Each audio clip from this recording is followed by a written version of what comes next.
All right, we are live. So we are beginning. So let me know. So share it to your page. Come on in the room, y'all. Come on in. So Jecara, you good on your end? Yes, I'm good. I'm sharing it to my page now so everyone can be here with us. All right, all right. Then we'll be looking at the chat. So come on in. Like I said, share the page. Share the live so people can join with us today.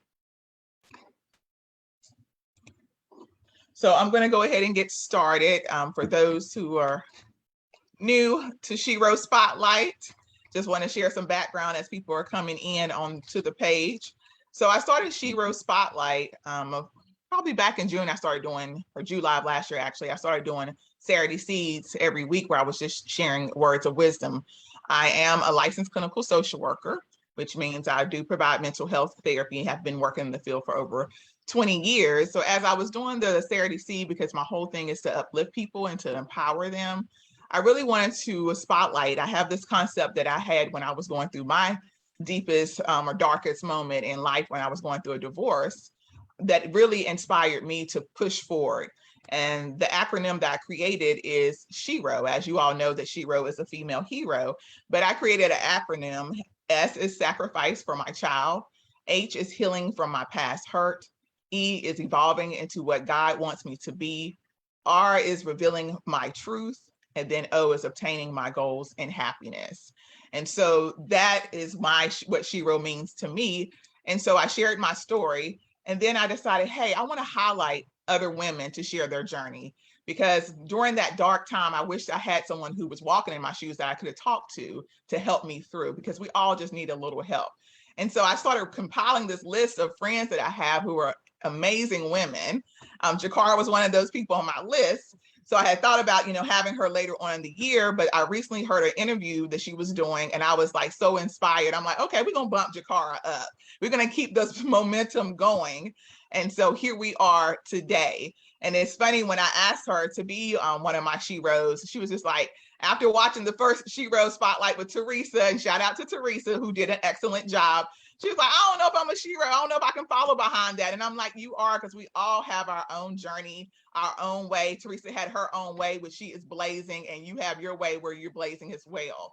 So Jecara, share with the people who you are, where you from, and then we're going to get right into it. I love it. I love it.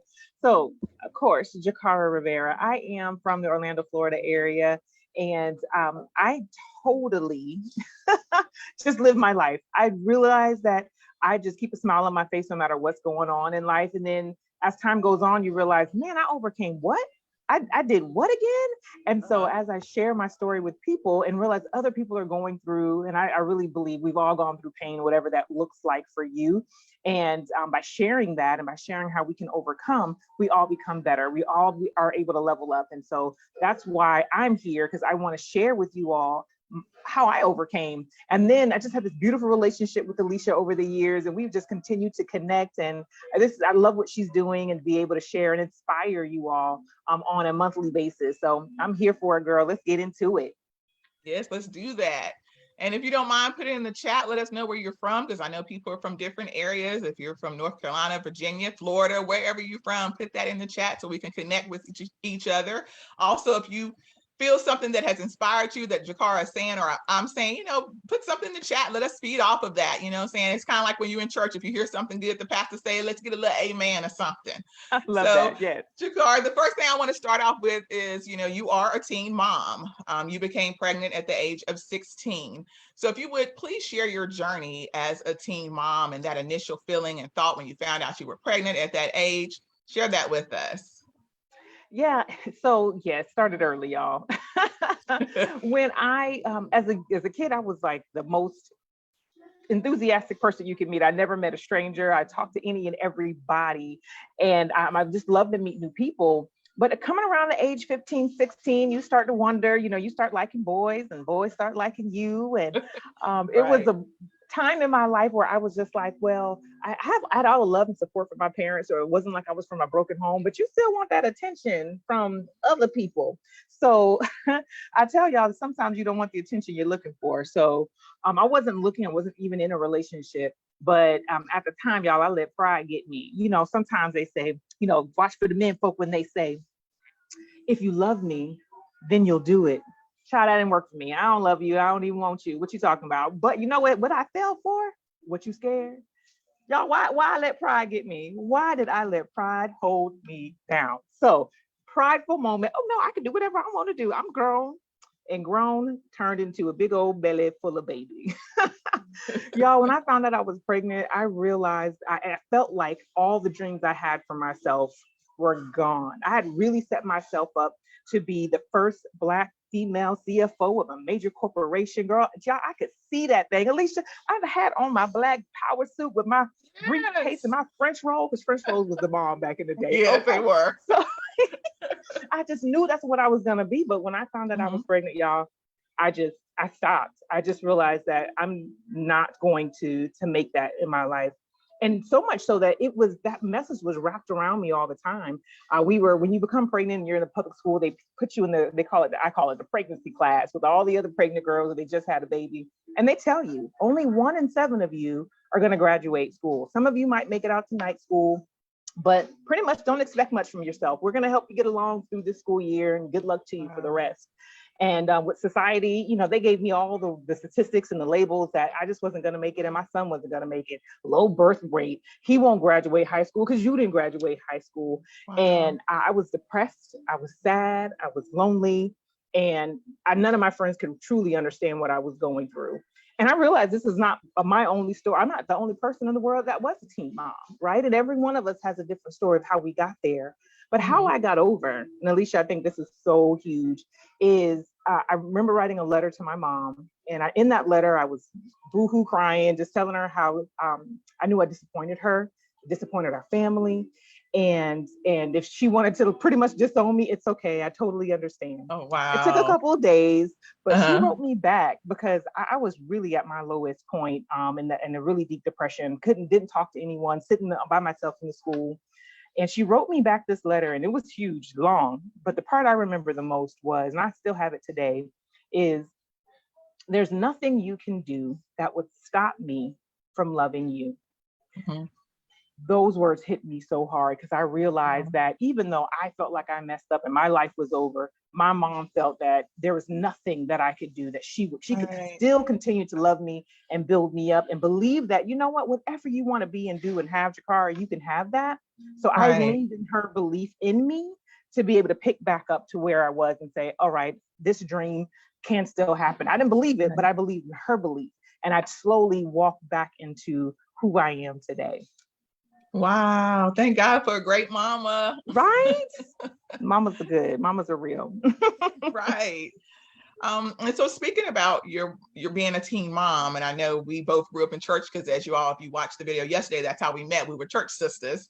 And so with the Christian communities, they kind of frown upon people having children out of wedlock. So how did you feel and how did that affect you?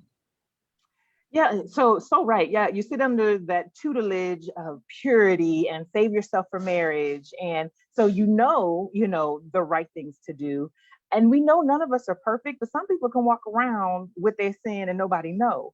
But all my sin was hanging on the outside of me. Everybody could see, Right. And I really felt, more than anything, I felt like I disappointed them. And and I personally didn't have any negative feedback from my community that I was in, but just me being there, I could tell. I remember we all had this big baby shower, like a quarterly baby shower. It's like, who's the oldest mother in the room? And someone, 85, and she had 15 kids and 5,000 grandkids. And who's the one that had the most kids? And then they got to, well, who's the youngest mom? So when you have to start raising your hands when you're 15 and 14, that started to look a little, and so they've stopped asking that question at the little quarterly baby showers, by the way. But yeah, when you have to raise your hand as the youngest, it was cute when you're 21 and the baby just started. But when you're 15 and you're 14 and there might be some really negative stories that go around that, that's tough conversations to have. And I felt like some just kind of shied away from the conversations, and others, they would come to you, come to the young teenagers, and try to talk with us and build us up. So my story was more on the positive end, but I've talked to other moms, teen moms, and in their church communities, they were shunned. They were told, you can't hang out with the youth group anymore because you're such a negative influence. And I can remember, do you know what your daughter doing? What you worried about me? Yes, I'm pregnant. Blah, blah, blah. Right. So, but yeah, it's harder because some things are on the outside and other people can judge very quickly versus the other way around. But for me and my personal story, I had a great community of people who would continue to push and wanted me to do well and wished me well as well. But it was more me than them, because I just felt like I don't want to be around them. They're going to think I'm, I felt shamed, but it made me feel that way. So that was a good thing. And that's a great point, because we have to be mindful of what we say to people, because you don't know what that person is going through and how that will impact them. Just think about that shame and that rejection those young girls felt, and like you said, good thing you had some supportive people in your life. And speaking of that, what support system did you have? What helped you through with being a teen mom? So that it changes over time, right? So as a teenager, being 16 and 17, my mom and my dad, they were pretty influential. They helped out where needed, but they what my mom used to say, I'm grandma, you're mom. So I need you to do the mama stuff. I'm gonna do the grandmama stuff. There you go. But as I grew older, being in college, and now I'm a single mom, I'm not a teen anymore, but I'm the only person in my friend group that has a child. So little Xavier was on my shoulder. Every picture I have, Xavier somewhere on my hip, on my shoulder, on my hand. He was always there. So finding the right group of people, surround yourself in the right environment so you can continue to grow. So in college, I was more involved in the church community, and that's where I met you, Miss Alicia. And we clicked up, and then, like you said, Xavier was always there. But when I became a professional, I joined the NBA Association, which, I always feel like you always have to be leveling up. And if you're the smartest person in your circle, you're in the wrong circle. It's time to level up, because we have to always be reaching for more and then giving the people that are coming up behind us as well. So it's kind of a continual flow. So the support system will change as your needs and your goals change over time. So that's what happened for me as well. That is true, because sometimes people are in your life just for a season, and you have to be okay with that. Like, I've had friendships that just fizzled away, or it just ended, and I don't really remember why it ended. But I have to be okay with that, embrace that, because I'm moving up and leveling up, like you said, and you need different people in your life, because everybody is not going where you're going. And so you can't continue to have the same friends if you're trying to level up. And sometimes that's okay. And so I know you talked about Xavier. Yes, Xavier used to be with us all the time with his cute self. And so Jecara, and that's what I appreciate about her. She didn't, leave Xavier with her parents all the time. She had him with her a lot of times. And so I want you to share about Xavier, because he's doing great things. I'm so proud of him. Make me feel all old when I see him, because he is a grown man now. But share that with the group. Yeah, so that's so crazy for me. We just celebrated with him just buying a new home. We just closed on his new home this week, helping him move in this weekend. And y'all, I wanted to cry, just like so many tears, just because looking back and just hearing all of the stereotypes, and like I said, and the labels they put on you, that your child is not going to live up to anything or be anything because you weren't. And I pushed hard to remove those stereotypes. And that was one of my biggest struggles as a teen mom, was to not live up to those stereotypes. I didn't want to be a statistic, right? I wanted to be the success story. And so I did all that I could do. I bought my first home at 23. I started a corporate job in a, top Fortune 500 company, and, wanted to move up into the ranks there. So all these goals and dreams I had for myself, I wanted the same for my son. I wanted to be the role model. So he knew that even as a single mom, we were still going to be okay. And I could do everything my mama could do and more. And he's done just that, y'all. Working in the fire department. I mean, sacrificing his life and time, y'all. And I pray for him all the time, but he's doing great things in there. Getting his home at 23. I was like, boo, okay, you learned all the financial lessons your mama taught you. There you go. We're going to talk about that later. But yes, learning all those things. And I just I'm so proud of him. And we're also going to talk about blended families later, but my oldest daughter as well. I'm super proud of her too. Just seeing her growth over time, moving out, doing her own thing. It's been an amazing process being a mother, especially for one who I wasn't ready to be a mom. I don't even know if I wanted to be a mom, but being a mom, I've gotten so much joy from Right. it. And, I'm not going to say I did it right, y'all, at all, but I've learned a lot about myself and definitely have pushed my kids to learn about themselves as well. And it's just wonderful fruit to see them Right. succeed. Oh my gosh, it's so Right. awesome. Love my babies. Yes. So shout out again to Xavier and your oldest daughter for just doing their thing. So I'm just proud of them. And so I know you shared about your blended family. So I know you met your husband, Paul. And so you all have a blended family. So share that a little bit more. Y'all. Okay. So what I think I a friend, Pastor Henry Ballard, he would say that we're all blending families because we're all coming from different backgrounds. We all grew up Right. differently, maybe had different disciplines or disciplinary actions in our family and the way that we were raised, the way we understand money and life. Bringing that together is already hard enough. But when you're bringing in children and all kind of the baggage from from different relationships into a family, that makes it that much harder. So, I had Xavier as a teenager, but I've always, my husband is one of my best friends. I've known him when I was pregnant, we met. Oh, So wow. we've been friends forever. Like we literally, our parents live 5 houses apart, even today. Like we just walk back and forth back in the day. Like I said, best Right. in high school. And then, we kind of separated. He had a daughter, we got together, and now we have 2 kids living, we've now blended. How do we do this thing? Right. And the one biggest piece of advice I'll give is communication. Like that, it has to be there, but not just communication, but trust and patience and persistent and all the 9 fruits of the spirit need to Right be on. included in that, y'all, for real. Right. But another key word would be boundaries. And I say that because every relationship is going to be different. For mine, they were so young, they were like 6 and 7 when we blended, and my husband was very much on, there's no stepmom and no stepdad around here. I'm gonna treat you like you my son. And I told my daughter, I'm gonna treat you like you my daughter. So whatever happens in this house, this is what happens here. Wasn't perfect, because they came together both used to being single or only kids, and now they got to share everything. Whew, that was hard. But we set boundaries. We let them know what they could and couldn't do and what was going to happen. But one thing I didn't do, we didn't force the kids to say, call us by mom or dad. Like my daughter, she had a very loving relationship with her mom. And of course, I won't say of course, but her mom was like, don't you call no other woman mama. Okay, that's fine. She ain't got to call me mama. But I'm still treating like she's my daughter though. So that's how that's going to be.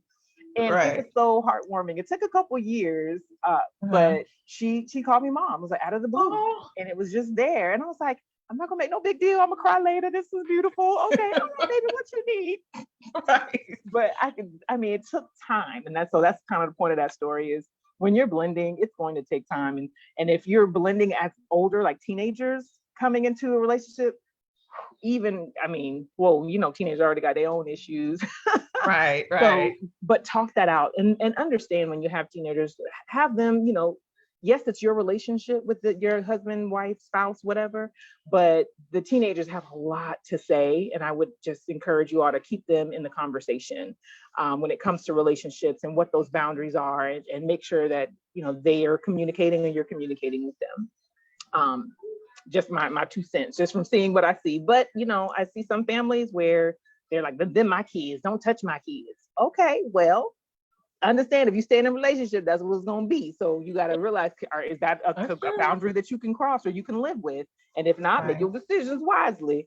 But communication is key for sure. Right. Yeah, I totally agree with that. And I like the fact that you and Paul have known each other forever. He was like right in front of your face.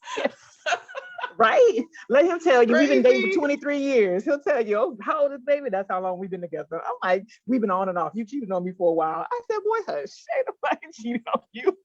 The biggest thing is that you guys were friends. That foundation is really big, being friends and having that friendship. So that's key as well. So I love that love story. I love to hear when people meet and their love stories. And so we got a lot of people in the chat, definitely giving some love and things like that in the chat. So we're going to jump to career. And you talked earlier about your company, how you've been with them, because I remember you working for this company when we were friends over 10 years ago when we first met. And so you're still there and you have climbed up the corporate ladder. So I just want you to share any advice you have regarding, climbing the corporate ladder and how you got where you're at right now. So yes, been with the company almost 18 years now, almost 20 years. I like to round up because I was there as an intern too when I was in college. So been with the company. And one thing that I've learned in any major corporation is it's a pyramid scheme. Let me tell you why. Because okay, girl, pyramid. There's a whole lot of people on the bottom and there's only one CEO. So the higher you go, the harder it is to get there. I know a lot of people who jump into companies and they're like, I want to be the next CEO or a VP or a director, and they think it's going to happen tomorrow. So one thing I will say is pace yourself. I want you to get into the company, into a position that you enjoy learning something and probably even doing something you've learned in college. But I will say most companies, the things that you do at that company, you're not going to learn in the college classroom. College classroom is all theory. When you get into either the company that you're working for or your own, you'll be learning and doing different things. Learn your craft. Once you've learned your craft and shown that you can perform in that, now we're looking at growing in the company. So that's number one, is pace yourself. There's going to be a lot of people ahead of you that are trying to get to where you're going. Not that you can't get there fast, pace. Right. The other thing I'll give is be authentically you. That's why you were hired, because either your background, your education, or who you are as a person, as your organizational fit. When you're coming into a company, don't try to hide that. There's the culture of the company. You want to fit in. I get that. Right. But they hired you for how smart you are, how witty you are, how quickly, you can organize an event, so use all those skills for your benefit. And be okay with tooting your own horn, meaning right. It's okay to say, yes, I did that well, versus, where people always say, it was a team effort. It probably was, but let me tell you my part. Let's be clear that you're asking me how I'm doing and how well I'm leading it. So always understand there's a balance of, yes, there's teamwork. And as women, I think we have probably a harder time of trying to take credit. And I don't know, if a lot of people, so I don't always have that problem because I might have the overconfidence part. But some, they hold that back. They feel like they're not ready. They're not good enough. They can't do it. And so we don't go for those positions soon enough, where our male counterparts, they'll lean in. And so there's a often cited study that says that women, they'll wait until they've reached 10, so there's 10 requirements for a job. They'll wait till they get all 10 before they even apply. Well, our male counterparts, they'll get 6 and be like, all right, that's good enough. I'll learn the rest on the way. And then they'll apply. But because they're applying more, they get the jobs more. So it's not that there definitely is a gender equality, but we as women have to lean in a little bit as well and understand that we're going to learn some things on the way. And so just trust yourself and lean in to get those different roles. That's a very good point, because I had a mentor who told me that exact thing. She was just like, men will look at a job description and be like, I got most of that and go for it. We'll be like, I don't have that. And then we wait until and she was just like, no, you just go for it. And that actually was really great advice for me, because when she told me that, I was like, you know what, I'm going to apply for this position. And I did, and I got it. Because I felt that I wasn't qualified because I didn't have everything that was listed. But she was just like, no, you go for it. And so that's one thing I tell mentees that I have when I mentor them, stop looking at all that, the things that are, recommended, that's a recommendation. But then the things that are required, those are the things you have to have, like your college degree or whatever they say the requirements. But then they say, I strongly recommend, doesn't mean you got to have that. Yeah. And then on top of that, it really depends on the candidate pool, because if 3 people went for the job and you had 7, the other person had 5, maybe you didn't have it all, but you were the best person in the candidate pool. If you don't even put yourself out there, then you won't even get considered. So you got to lean in. Right, exactly. And then another thing I tell my mentees is, look at what the job can do for you. Not only what you bring to the table, but what things can you gain from that job? Because my employer offers a lot of things. And I'll be like, I'm signing up for that. I'm signing up for that. I'm signing up for that, because it has built me up and I'm appreciative that I have. And then also it's helped me network, because I work for a large corporation. So now my name is known in different areas of the of the company that I probably wouldn't have been known for because I was in one box, but I try to get myself out there to say, hey, my name is Alicia and this is what I can do, saying put yourself out there. That is take those definitely stretch key. assignments. Some moves might be a lateral move. Not every move might be a promotion. It might be a lateral to gain more skills. To your point, what am I getting from this? That I can add to my resume and to my toolbox as well. So in the future, it just makes me, more well-rounded. Exactly. And speaking of, working in corporate America, being a Black female, and you have worked your way up to be a finance manager.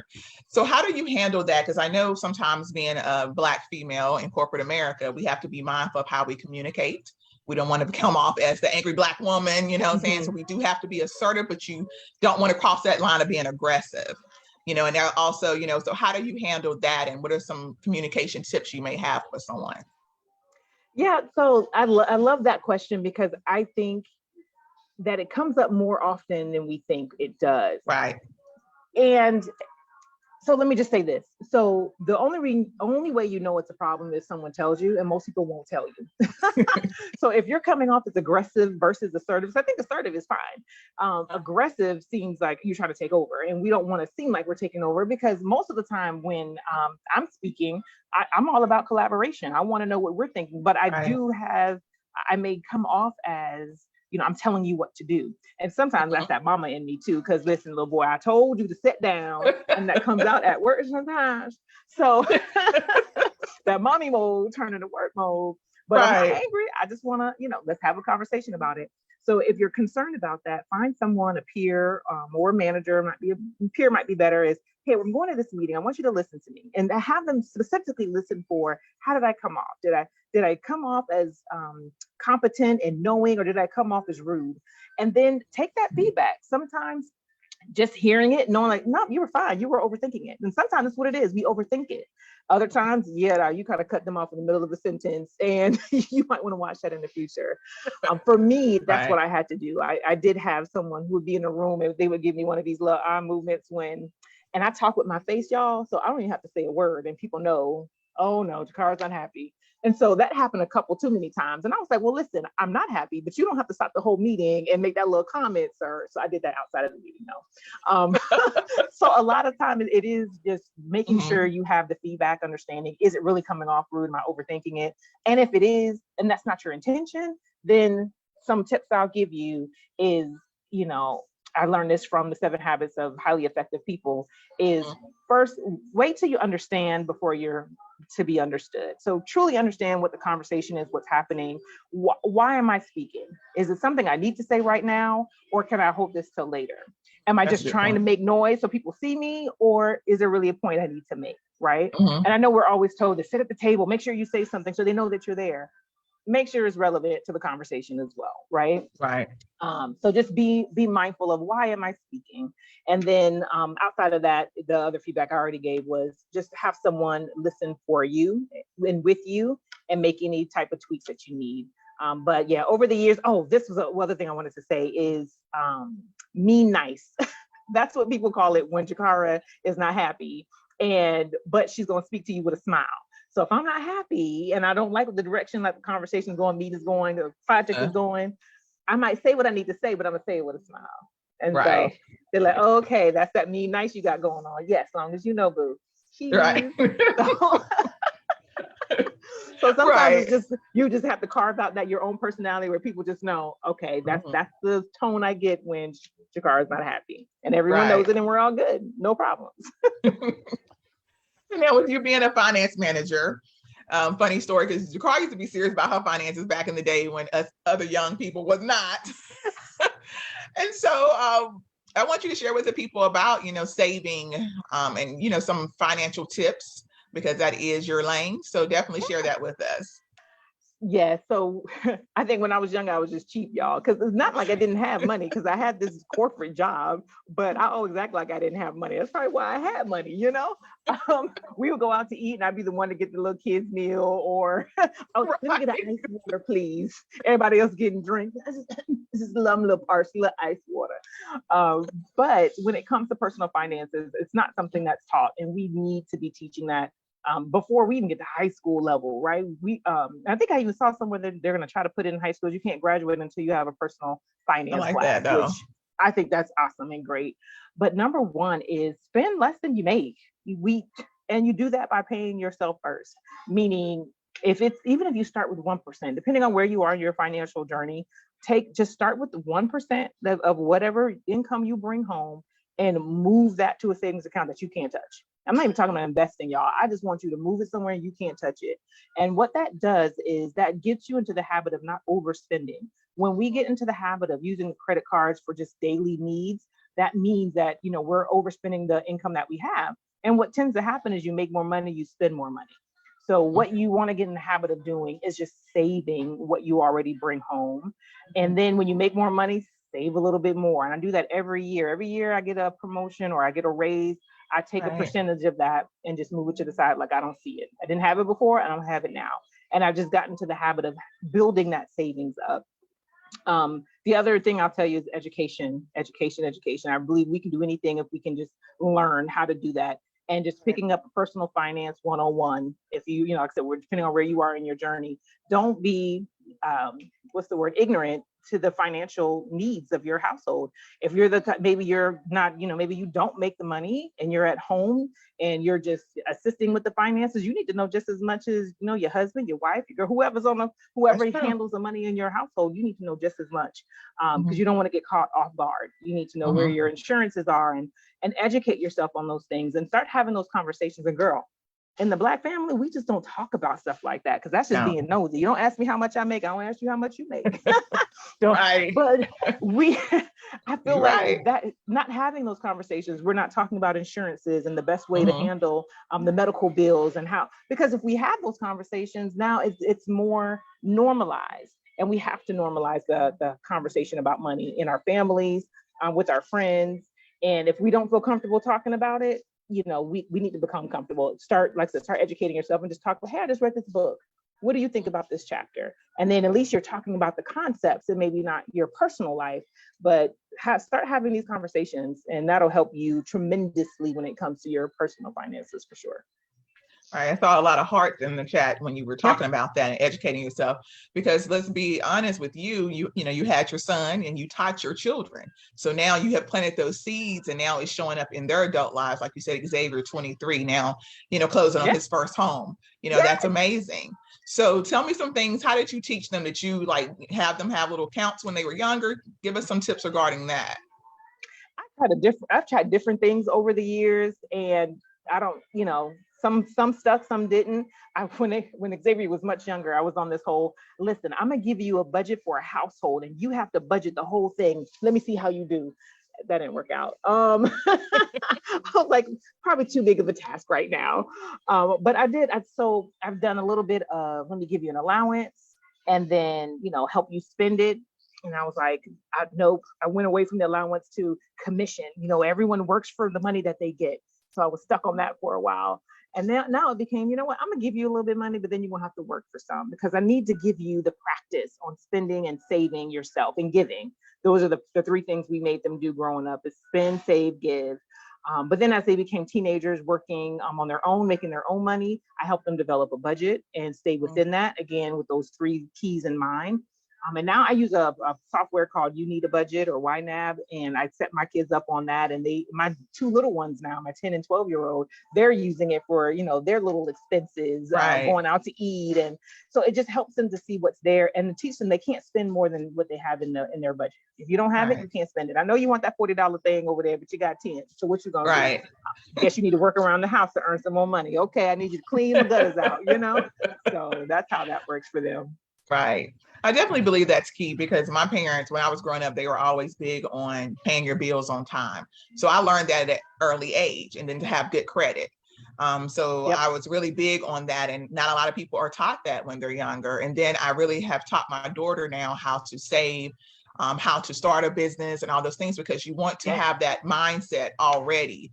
And for me, being a single mom, I'm almost out of debt, and that's a blessing. The only thing I will have is my home, my mortgage, which is technically an asset, but from going from, two household income to then becoming a single mom, not sure if he was going to make it, but it's like, I'm so serious, y'all, when I say God is good, because God has really provided for me. I can't say anyone else but God has done this. And so now to be at this level, and like you said, just getting out there and grinding and making your money and being smart about your money. Yes, I like to, there are certain things I like to eat. Like, I'll spend money on some food, clothes, not so much. There are certain that I'll spend some money on, a trip, but there are some things I'm not going to spend my money on. And, you don't have to, not do a lot of the things that you enjoy, because I know some people are some huge savers where they just really don't do much because they are saving, but I still enjoy the things that I enjoy, but I'm still able to save. You got to have that balance.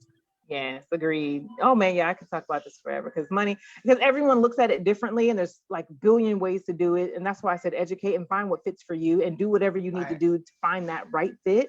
And I mean, I've read so many books and so many articles, and we just need to start talking about it, number one, and then get into action. Get into action for sure. Right, definitely. And so we've talked about your career. We've talked about, your children and your family, you being a wife, being a mother. I now want you to share, a little bit more about now, not your corporate career, but now your own business. So Jecara is a success coach or strategist. And so I want you to share more about that and what motivated you to become a coach to, provide coaching to people and leading them to success. Great question. And you dipped into, teaching our kids about starting businesses as well. And I think that, that was big for me when my kids were coming, my older kids, right? It's like college is definitely an area, but we found that, most people who graduate college don't even work in their degrees. They'll get a degree in something and then end up working something and doing something completely different. So what I wanted them to understand is like, it's more than one way to live. You can have a business as well. So we would explore that. But what I learned is, for me personally, I love speaking. I love being able to get in front of a crowd and share and really help to see them grow. So, being a motivational speaker was I saw Les Brown, years ago. And I'm like, oh, I want to be Les Brown one day, Right. And then, but what I also realized, I don't want to just be there and just chat it up. I want to share, and I always say this too, is practical strategies. And as being in the corporate world, having mentees and then my own coaching clients, I realized I was saying the same thing over and over and over again. And I'm like, you know what? I need to get this message out more. So started doing keynotes, and I'll be starting up doing a lot more webinars. You'll see that over this next year. Yes. And then now leaning in, writing my own book, and just getting the content out there so people can understand that you can be successful too, that this is not just a one-time thing or one person thing, or you look at someone else and wish that was you. It can be you, and it probably already is you. Learning how to value your value. Y'all, that is so huge, because we look at ourselves and we discount it. Like I said, I still do it today. Like, man, I'm not that big of a S.H.E.R.O girl. What you talking about? But when I started looking at it, I was a teen mom, a single mom, and I had my house, and not everything's been perfect for me, y'all. Like my first house, I was so proud of for like 4 or 5 years, and then the recession hit.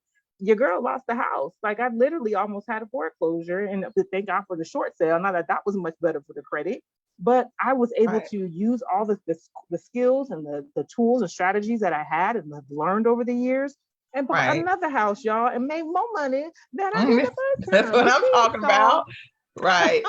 It's like really living into it. And so that's what I really love about coaching, is I can hear these stories and help coach people outside of themselves. And that's the problem, is we need to be my mom. That's how I see myself. I'm my mom. I want you to believe in my belief in you to help push you and pull you to the next level. So that's what got me started, got me excited about it. And now every year I just keep growing and pushing and doing more, really just to share and help people grow. Right.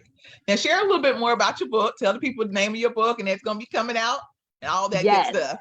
So working my book, the title is Successful Women Level Up. Y'all, Successful Women Level Up.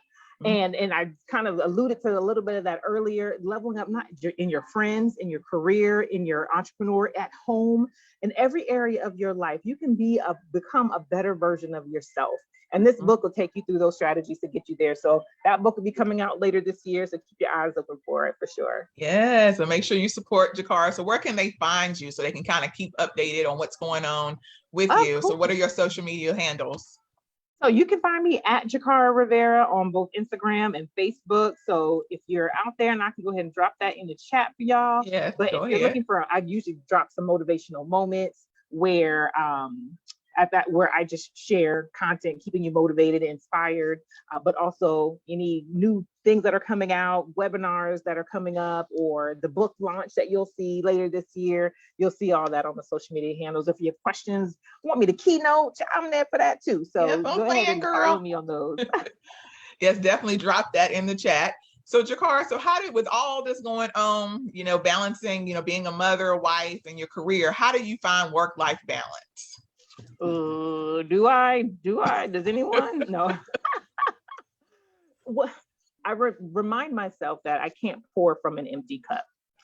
And I actually have a quote with an empty cup on top of a saucer, and it's like the quote is inside of it. It just reminds me that I do so much for everyone else. We do so much, as mothers, as, for me as a wife, a business owner, employee, that if I keep pouring out, at some point I'm empty. And if everyone's still pulling on me to get more, I have to stop and realize self-care is not selfish. Self-care is gonna help y'all out, because if y'all get me empty, you're not gonna get the best me. So being able to understand the priorities.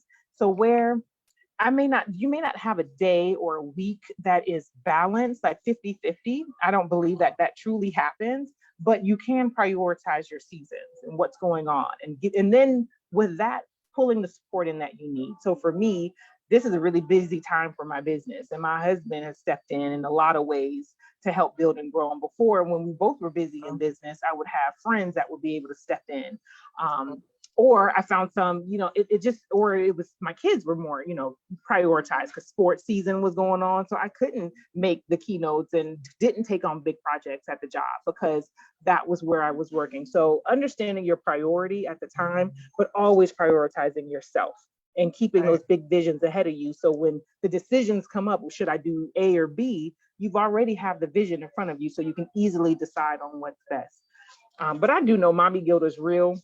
And mommy guilt is, I don't even know why I have it. I don't know why I feel bad for these little jokers. I mean, listen, I was here before you. Why are you always pulling at me, wondering, Mom, why you're not gonna spend no time with me? I was just with you for 48 hours and you would ask me one question. All of a sudden, I'm trying to do something by myself. Now you want my attention? And trying to that's how they do. So really, like I said, prioritizing yourself, and then making those big decisions first. So when the smaller decisions come up, it's, this is the season for this to happen. So I got to say no. And no is a complete sentence. You don't have to explain yourself to nobody. Yes, exactly. And that's it. That is so true. Like, we are here on that. And it's so funny when you said, those are some of my two favorite quotes. Self-care is not selfish.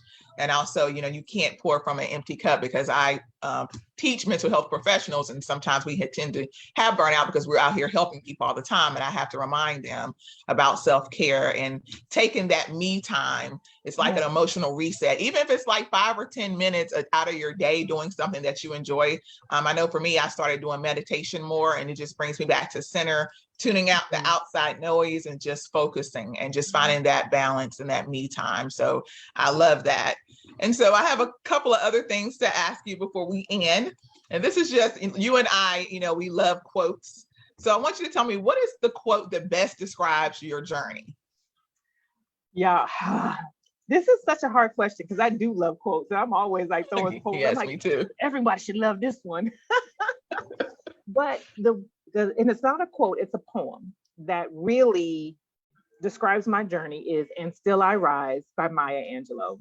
That entire poem, I feel, is my life, because there's times when you feel low and you're like, you know what, I'm still gonna rise. There's time when other people think you should be low, but I'm still gonna rise. And there's so much history that has come from our past, our ancestry, our families, that we bring along with us, but we still gonna rise. And so If you don't mind, I'm gonna quote just a portion of it, not the Yes, whole girl, go for it.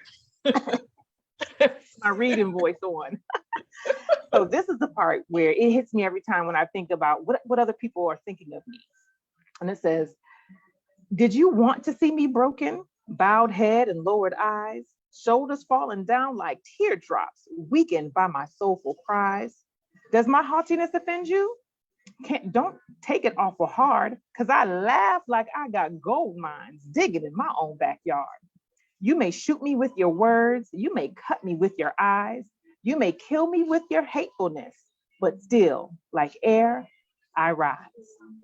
That's one of my Yes, favorite parts. Yo, just because, right? Because it's yes, like, yo, you girl. can hold me down, you can look at me sideways, but I'm still gonna Mhm. make it. I'm still gonna make it. That's my journey, Right. girl. That's my quote, my poem that describes my journey. I love that. Yeah, that's one of my favorite poems too. And my daughter recently has done a presentation on Maya Angelou. I'm like, that's a person you always want to remember.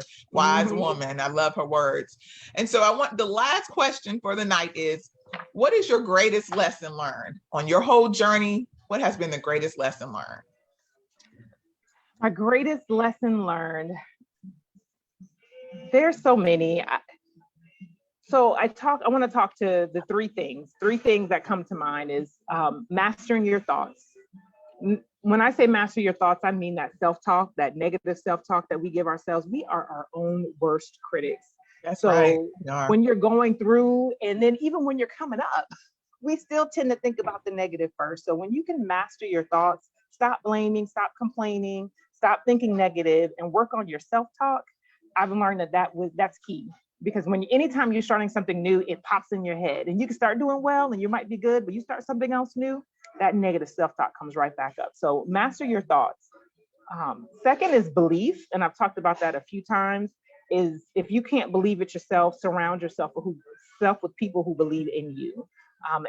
It's huge, huge, huge to be able to make it. Because if you don't believe it, you won't work hard for it. You won't lean into it, and you'll just let life happen versus you happening to life and you really pushing for whatever it is you want.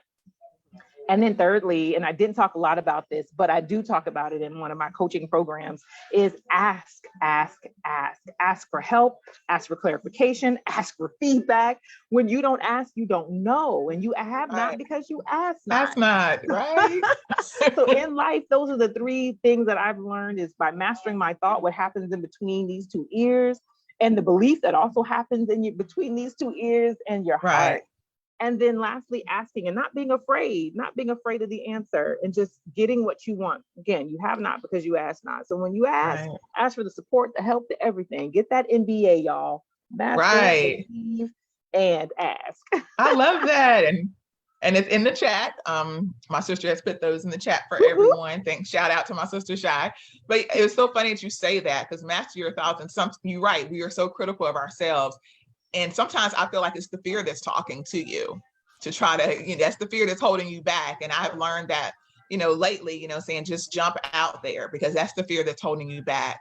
And then with the belief, you're right. It's so funny how we sometimes don't believe in ourselves, but if you surround yourself with people, they see more, in you than you probably see in yourself. Yes. And that gives you that push. And so I thank God for the great friends I had who see, even you, Jecara, she reached out to me when I started my S.H.E.R.O Seeds, was like, girl, you doing your thing, what I'm saying? And I was like, for real, I'm all scared, girl. I'll be messing up. And she's like, oh my God, no. And then other people started, sending me messages and stuff. And I was just like, wow, people are really liking this and stuff because I wasn't feeling it, but other people were. And that's what I wanted was people to be blessed by this. And then you're right, asking, because I know when I started a new position at my job, I was so afraid to ask questions because I'm like, they're going to think I don't know stuff.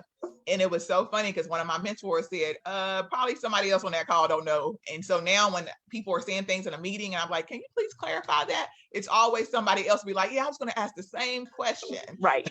Or what's that acronym mean? And somebody be like, right, I was going to ask that too. What does that mean? It's always somebody else who didn't know either. And so again, don't be afraid to ask because that's how you grow and that's how you learn. Jecara, girl, this has been so fun. You have blessed us with a lot of nuggets of wisdom, and I appreciate you.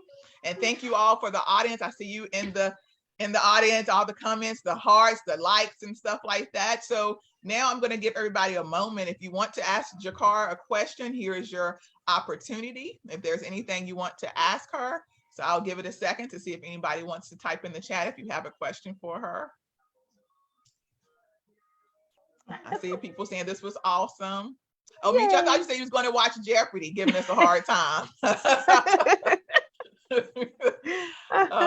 Any comments, anything? Okay. So now we're about to give away some gifts, some giveaways for those who are in attendance. And so Jecara, I want you to tell what the giveaways are. Share that with the people. Yes. So I am giving away this coaching program. This coaching program is back in the driver's seat. It's 5 strategies to confidently navigate the road to success. Y'all, it's an audio coaching program where you're listening, you're hearing some of what we talked about tonight, but more in depth. I truly believe that it's not just in mastering your thoughts, it's what you put in you is what comes out, right? Out of the abundance of the heart, the mouth speaks. So if we want to get rid of that negative self-talk, we have to be telling ourselves the good things, these strategies, how to work it out. So no matter what you define, how you define success, whether it's business, spiritual, financial, career, these strategies are going to help you get there. So with this coaching program, I would love to give this away to the person who can answer. And what's their question, Alicia? Yes, we're going to give away 2. So we're going to have 2 separate winners. So the first question I'm going to come up with in a second is going to be Jecara. So whoever responds first in the chat, but you have to spell it correctly, and it could be no abbreviations. All right. So I want to also see if you were paying attention. What is the name of Jecara's book that should be done by the end of this year that she discussed? Let's see if you were paying attention. Dun, dun, dun. I know, I feel like we should have the Jeopardy music. Right. Where Demetri was the Jeopardy music. Come right, on now. Demetrius, right.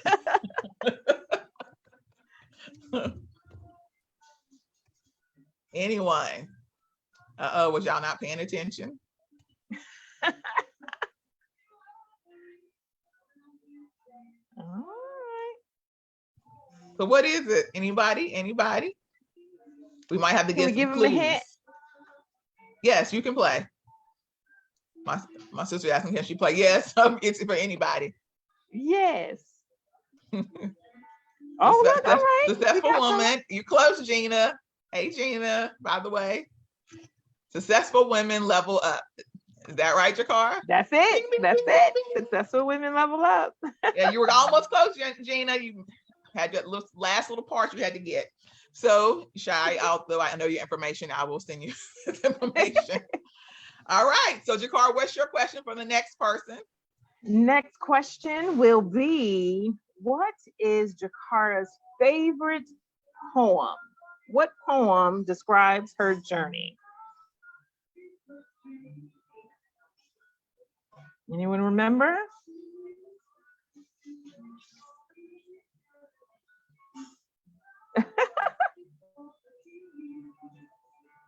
Yeah, all right. We got the author. Yep. Maya Angelou. What's the name of the poem? Yes. I rise up. You close, Gina. Close. Gina's like, come on, y'all. Come on, Gina. Come on. What's the poem?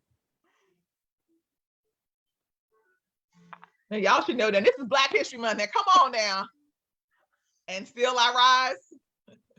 And Still I Rise. That's the title. Right, yes. Demetrius. So I guess we'll give you a gift.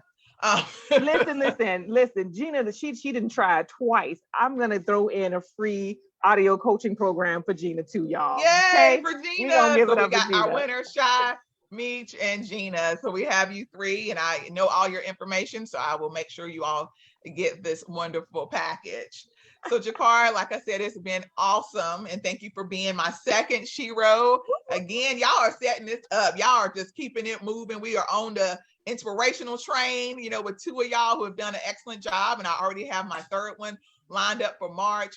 But you all, please follow my friend Jecara on Instagram and also Facebook, because she's got a lot of things going on in the works. I'm so proud of her. She has my stamp of approval.